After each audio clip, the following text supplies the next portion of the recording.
கட்டில் சிரிக்கின்றதே தொட்டில் எப்போதம்மா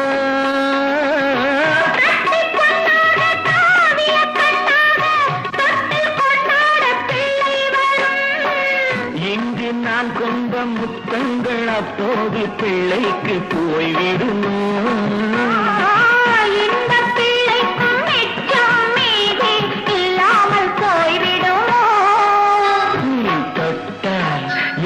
சொன்னாகுமே என்னே என்னாகுமே ஒன்று பத்து நூறு யோகம் முன்னாலே உண்டாகுமே தொட்டால் எங்கும் பொன்னாகுமே என்னே என்னாகுமே